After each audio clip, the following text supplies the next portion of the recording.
Diu Bharatiya Janata party દ્વારા doctor Bhimrao સાહેબ આંબેડકરની જન્મ જયંતિ નિમિત્તે શ્રદ્ધાસુમન તથા કેક કાપી ઉજવણી કરાઈ.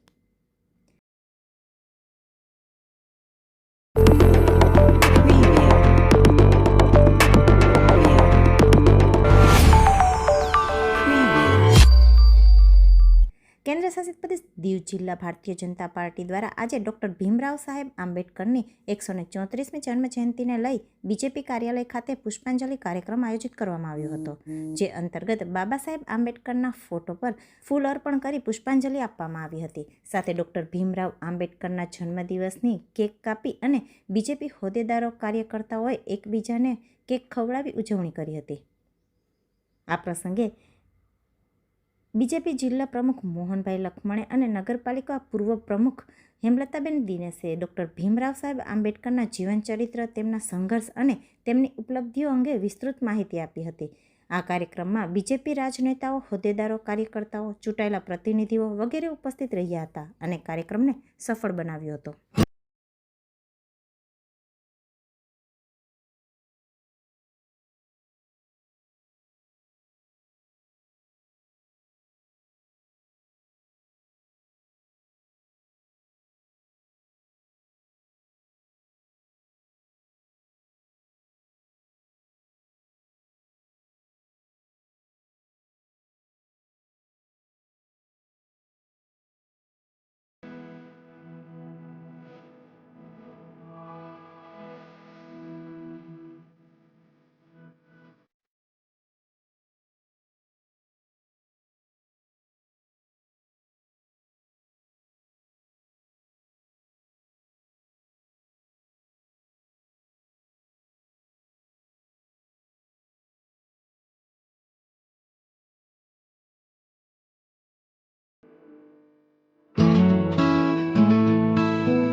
સમાજ સુધારક એવા બાબા સાહેબ ભીમરાવ આંબેડકરની જન્મ જયંતિ નિમિત્તે હું તેમના ચરણોમાં કોટી કોટી નમન કરું છું. સાથે આપ સૌને 134માં બાબા સાહેબના જન્મદિનની હાર્દિક શુભેચ્છા પાઠવું છું. બાબા સાહેબનું જીવન વિશે આપ સૌ જાણતા જ હશો કે તેમણે પોતાના જન્મથી મૃત્યુ સુધી સંઘર્ષમય જીવન જીવેલું અને જ્યારે આઝાદી પહેલાંની પણ જે વિચાર, જે ભારત કેવો હોવો જોઈએ એવા વિચાર અને સપન જોયેલું હતું. અને આઝાદી પછીનો પણ જ્યારે આ દેશનું સપનું કે સાકાર કરવામાં જે પંથ હતો આપણને બતાવવામાં આવેલો છે, એ પંથ ઉપર આપણી હાલની ભારતીય જનતા પાર્ટી એનડીએની સરકાર નરેન્દ્ર મોદીજીની નેતૃત્વમાં આગળ કામ કરી રહી છે. કારણ કે બાબા સાહેબને આપ સૌ જાણો જ છો કે જેને આપણને સામાન્ય જીવન જીવવાનો અધિકારો આપ્યા છે. એ સમયના અંદર કેવી પરિસ્થિતિ હતી, અમારા સમયના અંદરમાં પણ એવું હતું, અસ્પૃશ્યતા, આભડછટ કે જે અમુક દેવસ્થાનો કે બીજું ખાવા પીવા કે બીજું ઘણી બધા એવી દેશ સમાજની અંદર ચાલતું હતું. તે પણ ધ્યાન દોર્યું છે અને ગરીબનું ઉત્થાન થાય, ગરીબનો વિકાસ થાય એનું પણ કામ આપણી યશસ્વી વડાપ્રધાનના નેતૃત્વમાં એનડીએની સરકાર કરી રહી છે. આપ સૌ જાણો છો કે કોંગ્રેસની સરકાર હતી. એ કોંગ્રેસની સરકારના અંદરમાં જ્યારે બાબા સાહેબને ભારત રત્ન અપાવવાની વાત હતી, અત્યારે કોંગ્રેસ સરકારના અત્યારે જે ચારી બાજુ પીટાળો પાટ કરે છે અને લોકોને ભ્રમિત કરી રહ્યા છે, સંવિધાન કે ખતરે મેં છે.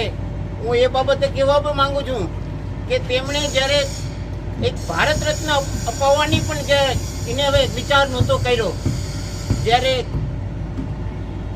એના જીવનકાળના અંદરમાં ભારત રત્ન લઈ લીધેલું, પણ આપણા બાબા સાહેબને ભારત રત્ન પણ નહીં અપાવ્યા. પરંતુ હાલમાં જે આપણા બાબા સાહેબ આંબેડકર છે, જે આપણા સમાજ સુધારક છે એવા અને સંવિધાનના ઘડવૈયા છે, એને પ્રચારનું કામ ચાહે દેશમાં હોય કે વિદેશમાં હોય, એ તમામના અંદરમાં આપણે યશસ્વી વડાપ્રધાનના નેતૃત્વમાં એનડીએની સરકાર કરી રહી છે. જેટલું માન સન્માન આપણા બીજેપીની સરકારમાં મળ્યું છે એવું કોંગ્રેસની સરકારના એલામાં કોઈએ કદી કંઈ અપાવ્યા નથી. આતે હું તો કહું છું કે શિક્ષિત બનો, સંગઠિત રહો અને લડત કરો, તો એમાં આપણે જે બી કંઈ જે ધ્યેય હોય, જે લક્ષ્ય હોય એ પ્રાપ્ત કરી શકશું. આતે એના જ આજ માર્ગમાં કામ કરી રહી છે. હું ફરી આપ સૌને બાબા સાહેબ આંબેડકરના 137માં જન્મ જયંતિની આપ સૌને હાર્દિક શુભકામના. જય ભીમ, જય ભીમ, જય જય ભીમ, જય ભીમ. ભારત માતા કી જય. धन्यवाद.